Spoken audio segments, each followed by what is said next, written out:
Bapak, Ibu, saudara-saudara yang terkasih, hari ini dalam renungan harian Selasa, Pekan Biasa ke-7, dikisahkan dalam bacaan pertama bagaimana Yakobus menegur orang-orang Kristen dengan keras karena tidak mengusahakan kehendak Allah.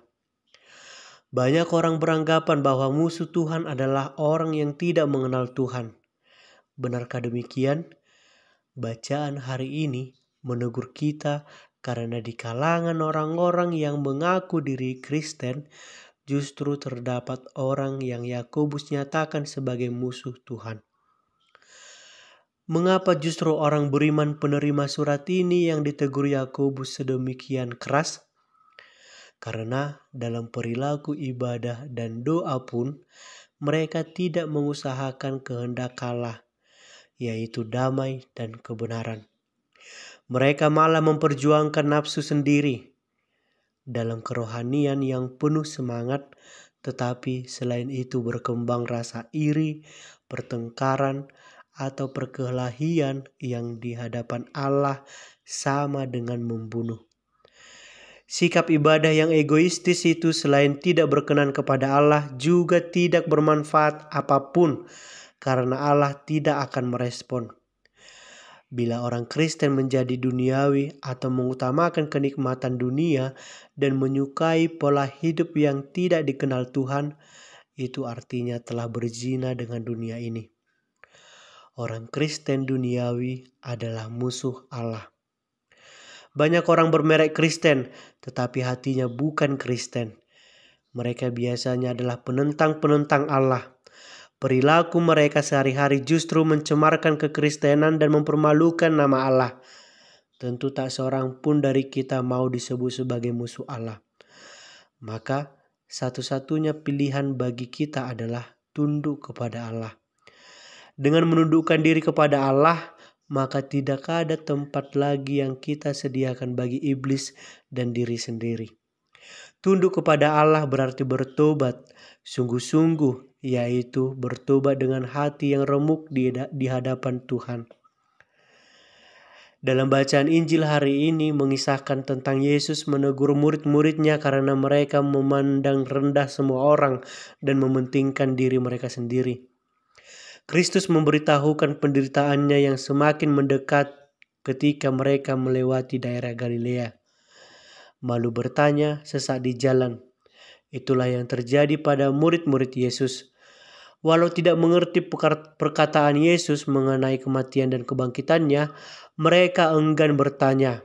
Akibatnya, mereka sesat.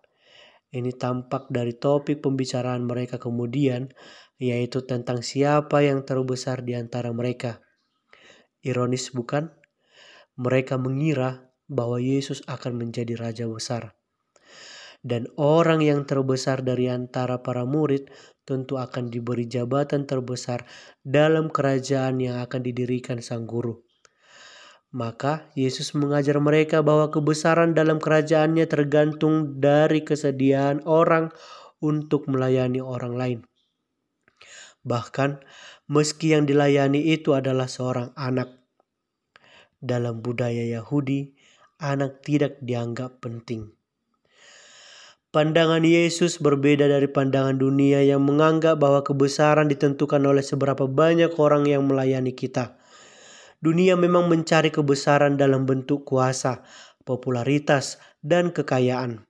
Ambisi dunia adalah menerima perhatian dan penghargaan. Lalu, salahkah berambisi menjadi orang besar? Bukan demikian. Yesus ingin meluruskan pandangan bahwa kebesaran adalah menjadi orang pertama, sementara orang lain menjadi nomor 2, 3, dan seterusnya. Kebesaran sejati bukan menempatkan diri di atas orang lain supaya kita dimuliakan. Kebesaran adalah menempatkan diri kita untuk melayani dan menjadi berkat bagi sesama. Misalnya, seorang dokter. Ia dianggap besar bukan karena ia seorang spesialis yang bekerja di rumah sakit mahal, atau karena ia sering menjadi pembicara di seminar-seminar kesehatan. Ia dianggap besar bila ia juga menyediakan waktunya untuk menangani orang miskin. Hasrat menjadi yang terbesar dapat mengancam keefektifan kita sebagai murid Tuhan. Hasrat untuk dimuliakan seharusnya tidak dimiliki seorang pengikut Yesus. Lalu, apa solusinya? Bapak, Ibu, saudara-saudara yang terkasih, milikilah hati seorang hamba. Bersiaplah mengutamakan orang lain dan merendahkan diri sendiri. Ingatlah bahwa Yesus rela dianggap tak berarti dan memikul salib bagi kita. Semoga kita selalu diberkati Tuhan.